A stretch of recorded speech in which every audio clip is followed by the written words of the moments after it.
सिर्फ कांग्रेस ही नहीं, बाकी विपक्षी दलों ने भी पेपर लीक पर सरकार की आलोचना की, जबकि सत्ता पक्ष का कहना था कि विपक्ष सिर्फ भड़काने की कोशिश कर रहा है। जब कोई प्रश्न पत्र लीक होता है तब केवल परीक्षा की गोपनीयता भंग नहीं होती, बल्कि व्यवस्था के प्रति विश्वास भी आहत होता है। और किसी भी लोकतंत्र के लिए इससे बड़ी चिंता की कोई बात नहीं हो सकती कि उसका युवा पीढ़ी अपनी संस्थाओं पर विश्वास खोने लगे। इसी कारण मेरा विनम्र आग्रह है, इस विषय को राजनीतिक लाभ हानि के तराजू पर न तौला जाए। ये एक ऐसा सिस्टम है जिसमें बेसिकली गलती हमारी सरकारों से हुई है। पहले राज्यों के हाथ में था पीएमटी प्री मेडिकल टेस्ट या कंबाइंड प्री मेडिकल टेस्ट, इतने घपले नहीं होते थे कि जो सीट पर बैठे हुए लोग हैं उनको इतनी दिक्कत होगी कि इसके पेपर को लीक करने से मुश्किल होगी, रोकना बहुत मुश्किल। इसलिए मेरा ये मत है, सुझाव है कि पहले की तरह नीट को, राज्यों को नीट की बजाय राज्य अपने तरीके से करें। आज जो हमारे युवाओं को जो अवसर चाहिए, वो अवसरों की वृद्धि भी हुई है।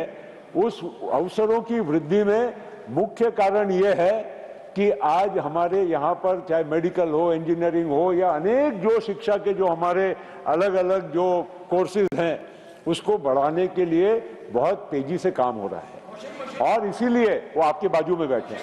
तो इसीलिए मैं कहना चाहूँगा कि ये सारी जो बातें हैं, ये फिजूल में हम लोग केवल दूसरी तरफ हमारा ध्यान न केंद्रित करते हुए इसमें प्रणाली में क्या हम सुधार कर सकते हैं, इसके बारे में हम लोग चिंता करें। ये बिल देख के मुझे लगता है कि सरकार खुद स्वीकार कर रही है कि देखो भाई, पेपर लीक तो होगा, पेपर लीक हम नहीं रोक पाएंगे, पेपर लीक होगा। हत्या के खिलाफ सख्त कानून बनता है, बलात्कार के खिलाफ सख्त कानून बनता है। तो कोई हत्या का अपराधी होता है, बलात्कार का अपराधी होता है जिसको सजा मिलती है। पेपर कराने की जिम्मेदारी तो सरकार की है मान्यवर, पेपर कराने की जिम्मेदारी तो सरकार की है। आपको अपने ऊपर कॉन्फिडेंस ही नहीं है कि आप ऐसा पेपर कराएंगे जिसमें पेपर लीक ना हो। राज्यसभा में विपक्ष और सरकार पेपर लीक से बैलेट गन तक उलझी रही, लेकिन संसद के बाहर विपक्ष के निशाने पर गृह मंत्री अमित शाह थे। कांग्रेस सांसद प्रियंका गांधी ने सवाल उठाया कि अगर पुलिस ने पैलेट गन नहीं चलाई तो क्या जिस लड़के को पैलेट गन के छर्रे लगे वो आसमान से आए थे। इस पर बीजेपी का जवाब था, गृह मंत्री डरते नहीं हैं, डराने वाले हैं। कुल मिलाकर सदन के बाहर पैलेट गन पर खूब सियासी डायलॉग बोले गए। डराने वाले किसको? जो देशद्रोही।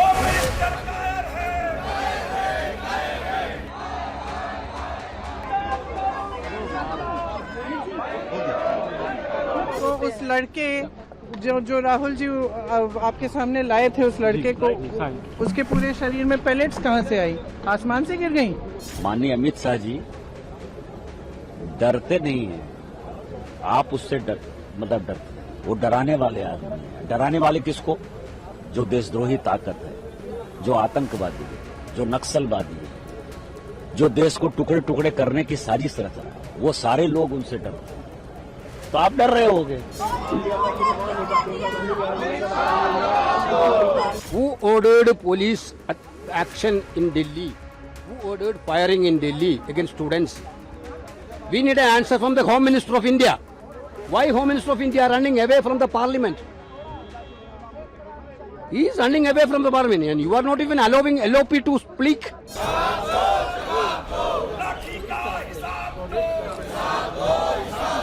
देश जानना चाहती है कि वो और उनके मंत्रालय किस लिए, किस वजह से अनआर्म्ड प्रोटेस्टर्स, बच्चे के ऊपर आपने पैलेट गन्स, लाठी और इंजरीज की।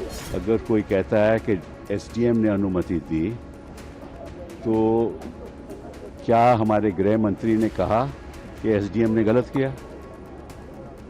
आज तक कोई बयान आया गृह मंत्री का? नहीं आया ना। क्यों है चुप गृह मंत्री? इससे साफ जाहिर है कि उनकी सहमति से ही ये हुआ है, अदरवाइज वो कहते कि एसडीएम ने गलत काम किया है। संसद में पूरे दिन तीखी बहस, आरोप प्रत्यारोप और तनाव का माहौल रहा। लेकिन इसी बीच कुछ ऐसे पल भी आए जिन्होंने माहौल को थोड़ा हल्का कर दिया। मामला संसद परिसर के मकर द्वार का है, जहां टीएमसी सांसद कल्याण बनर्जी अपनी पार्टी छोड़कर जाने वाले नेताओं की तस्वीरों वाला पोस्टर लेकर प्रदर्शन कर रहे थे। इसी दौरान वहां से गुजर रही कांग्रेस सांसद प्रियंका गांधी की नजर पोस्टर पर पड़ी। उन्होंने मुस्कुराते हुए कल्याण बनर्जी से कहा, टीएमसी में तो कांग्रेस के लोग भी शामिल हुए थे। बस यहीं से दोनों नेताओं के बीच दिलचस्प बातचीत शुरू हो गई। बात टीएमसी के बागी नेताओं से शुरू हुई, फिर ममता बनर्जी के कांग्रेस छोड़ने तक पहुंची और देखते ही देखते गांधी परिवार और राजीव गांधी के दौर की राजनीतिक यादों तक जा पहुंची। संसद के मकर द्वार पर हुई इस दिलचस्प बातचीत को आप सुनिए, कैसे टीएमसी के बागियों से शुरू हुई चर्चा ममता बनर्जी और राजीव गांधी तक पहुंच गई। कल्याण बनर्जी जी क्या लेकर आए हैं आप? 20 गद्दार का तस्वीर। 20 गद्दार? 20 गद्दार कहाँ है 20 गद्दार? ये पार्लियामेंट के अंदर है, मोदी जी के पास बैठा है। कुछ लोग हमारे यहाँ से पहले आपके यहाँ गए, फिर आपके यहाँ से नहीं, वो लोग तो हमारा टिकट से जीता था। आप लोग का उधर से 2014 में चला गया। पश्चिम बंगाल में आप लोग को कुछ भी नहीं है, नहीं था, इसलिए कुछ नहीं करना था। तो ओनली 2-3 आदमी तो चला गया और एक वो लोग तो हमारा टिकट से जीता है। कभी आपको वो लोग को भी आपको टिकट से पार्लियामेंट में नहीं आया। लेकिन ये तो कांग्रेस ही है ना। अरे कांग्रेस तो हम भी थे, वो तो छोड़ो ना, क्या यार तुम लोग। अरे कांग्रेस तो हम लोग को, कांग्रेस तो हम भी थे। I was the vice president of the Youth Congress then. अरे आप लोग सब दीदी को तो भगा दिया था, ये बात बोलो 97 में। अरे दीदी को नहीं भगा था तो तुम लोग का ऐसा हाल होता। दीदी को 97 में भगा दिया। दीदी को राजीव जी बहुत I know that's the reason. Rajiv ji बहुत प्यार करते थे। राजीव जी भी दीदी को सम्मान दिया। और लेकिन अरे पप्पू सिंह सुनो भाई, ज्यादा मत बोलो। उस टाइम कांग्रेस सीपीएम का साथ एक हो गया। हमारा फाइट था सीपीएम का बारे में। फिरोजा सब सीपीएम का साथ एक हो गया। प्रणब का भी कांग्रेस सीपीएम का साथ एक हो गया। तो हम लोग का फाइट तो था सीपीएम का बारे में। सीपीएम का बारे में जब हम लोग बोलते थे, दीदी जब बोलते थे, उससे दीदी को निकाल दिया था। कांग्रेस साथ है ना? हाँ है, हम भी थे।